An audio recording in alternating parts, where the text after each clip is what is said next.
The vehicle, you have to make sure you put your seatbelt on, and you have to say, first thing I would do is put my seatbelt on. I'd make sure that it was secure, I'd make sure it wasn't frayed, and I'd make sure that it was not damaged. If you don't put your seatbelt on when you first get in the car, then you'll get docked points and you could possibly fail if you start the vehicle when your seatbelt's not on. So I already started the vehicle, but that's what I would do next after getting in. I would start it, I would keep it in park, and start from this side and go over. So the first thing that you would do, the very outside, would be your mirrors, your side mirrors. So I would say I'd make sure that my mirrors were mounted securely, that they were clean, clear, not cracked, and that they were in the right positioning, that I could see properly, that they were all set to go, because you can't adjust those later as you're driving. Also, same with the rear view mirror, I'd make sure that it was clean, clear, and not cracked, as well as in the right position for me before I started driving. From that point, you're going to work your way inwards. So next, I would look at my steering wheel. I would make sure that my steering wheel wasn't cracked, worn, or damaged.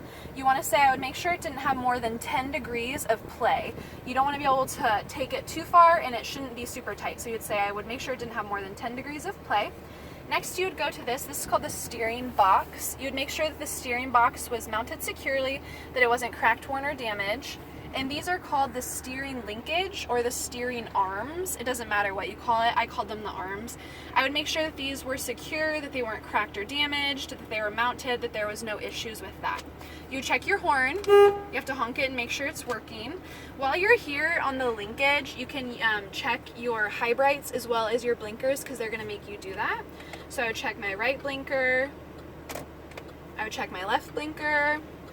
And then I would also check my high brights. If you pull it back, then it'll high bright, and you have to make sure that they're working. They usually don't actually get out of the vehicle and go see if they're working, and they won't make you get out of the vehicle, but you just have to know where these things are located. So next, I would move back to my actual gauges. So I would start with the temperature gauge. I would make sure that the temperature gauge was at the right temperature. I would check the oil gauge. I would make sure that is it oil pressure? No, it's the oil voltmeter. Hold on.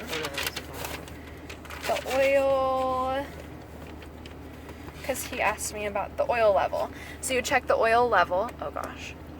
Then you would you go over to the voltmeter. Right there, you check the voltmeter, and you'd also check your gas just to make sure that there weren't issues with your gas or that you would run out of gas.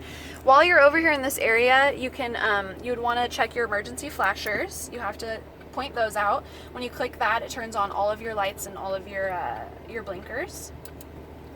So from that point, you would move over to this area. We're making our way over.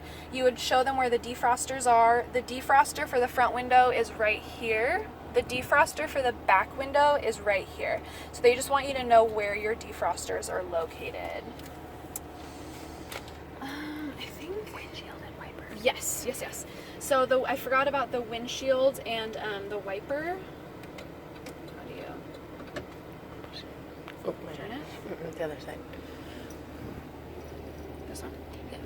Push that one back. This one? Yeah. There we go. So you're going to want to know how to use the windshields, the windshield wipers. They're also going to want to make sure that there is windshield wiper fluid in your van. He didn't actually make me do that. He just wanted me to point to where it was at, but just in case you want to know where it is. The day before you take your van out, you want to make sure that you do a full inspection, make sure everything is there, make sure you know where your emergency equipment is, make sure that all the fluid levels are full, and make sure that you have the insurance and the registration for that van, because they're going to need it once you get to the DMV. And the brake and then the safety. Yes. Okay. So once you check all of your gauges, now you're ready to actually start doing stuff. So the first thing that they're going to want you to do is make sure that your emergency brake works. So there's a little lever down here, and I'll push on it with my foot, and you can hear it as it kind of goes down. Oh, I guess not. And then this little lever with a P and a circle on it, that's what you pull to release that. So you're going to show them that you push it down, and then you're going to show them that you know how to release it. And then you're also going to check your hydraulic brake system. The way that you do this is you pump the brake 3 times, and then you hold down for 5 seconds. And you want to make sure that when you hold down, the brake pedal doesn't push all the way to the floor. So if it actually resists your foot, that means your hydraulic brakes are working properly. And then the next thing you're gonna do is actually the first like movement of the van that you're gonna do, besides like checking everything. You're gonna put your parking brake on. That's the one that's activated by your foot. So you're gonna push it all the way down. Make sure it's pushed all the way down, otherwise this won't work and it will be awkward. So then you're gonna put your driving foot on the brake pedal as you transition from park to drive.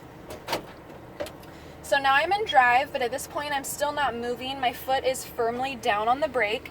The emergency brake has been pulled. At this point I'm going to take my foot off of the brake pedal, and the car should still stay where it's at because this is showing them the emergency brakes work. This is called your safe start, and this is going to be the last part of the pre-trip inspection that you're going to do. So at this point I'm going to take my foot off of the brake. The car is in drive, but we're not going anywhere because the emergency brake was on, and that shows that it works properly.